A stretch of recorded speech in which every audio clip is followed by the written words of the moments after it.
There's a phase of transformation that nobody really prepares you for because it doesn't look peaceful. It looks like your life is completely falling apart. The relationship ends, and you cannot seem to get over it no matter how hard you try. You replay conversations constantly, what they meant, what you should have said, whether you ruined it, whether they were right about you, whether you made the biggest mistake of your life. And while you're trying to survive that, something else starts happening. Problems at work, money stress, friendships changing, your nervous system completely overwhelmed. Every week feels like, now what?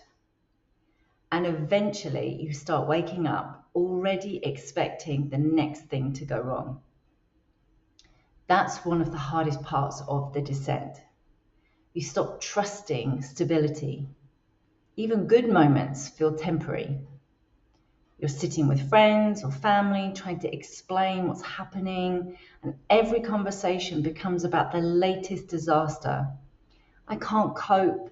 I don't know what's wrong with me. Why does my life keep falling apart?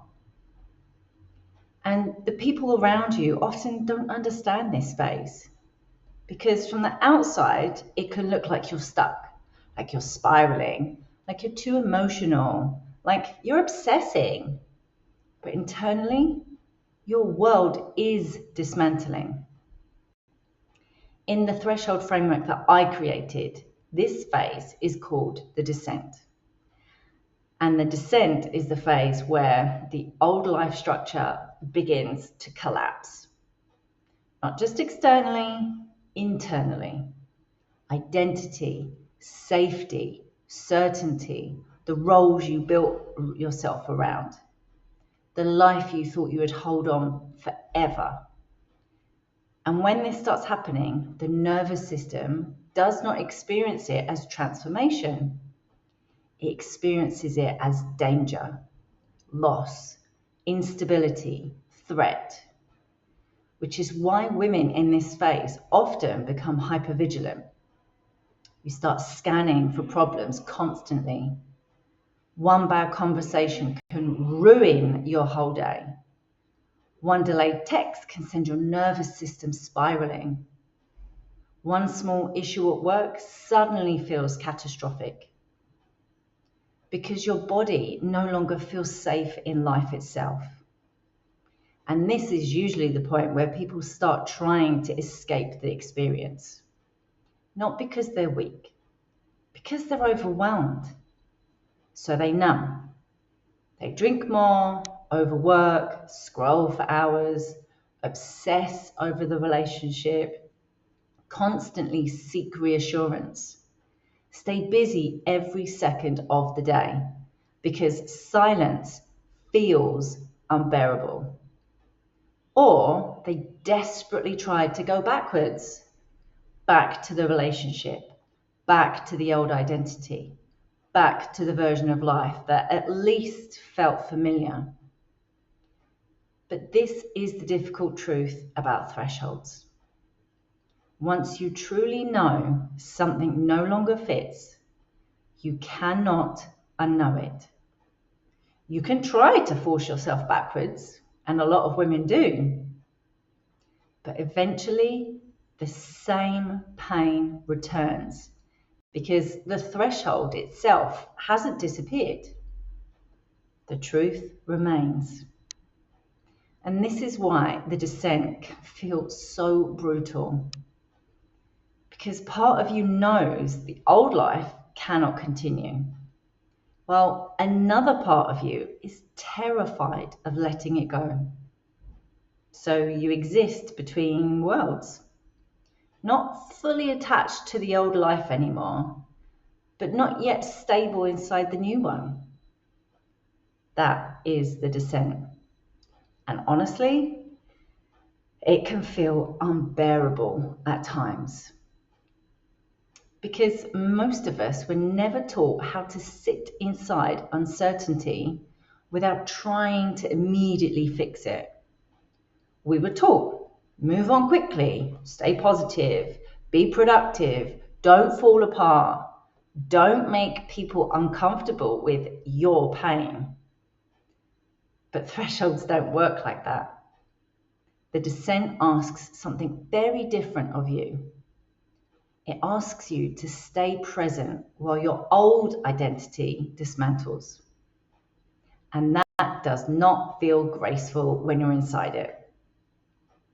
Sometimes it looks like crying in your car, calling the same friend again because you need to talk about it one more time, lying awake at 2 a.m. trying to understand how your life became unrecognisable, feeling exhausted by your own mind but unable to stop thinking.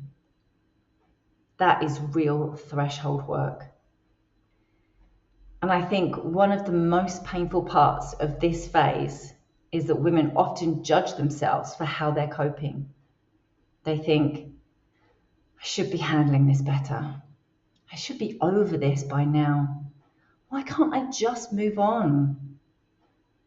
But what they don't realize is that their nervous system is trying to reorganize around the collapse of an entire identity structure. Of course it feels destabilizing. Of course you're struggling. You are not just grieving a person or a job or a life change. You are grieving the version of you that existed inside that life. And that's why the descent feels so consuming, because it touches everything. The way you see yourself, the way you see your future, the way you relate to safety, love, belonging, identity. Everything gets questioned here.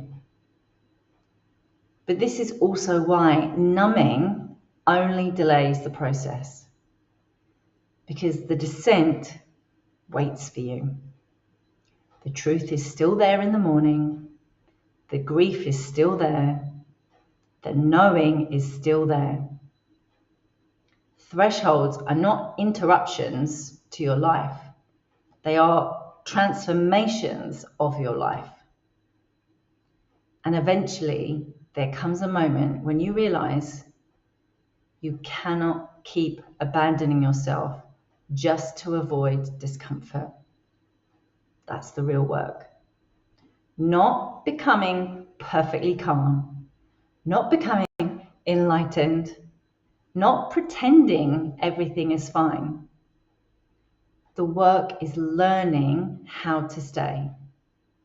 Stay honest, stay present, stay connected to yourself while everything familiar falls away.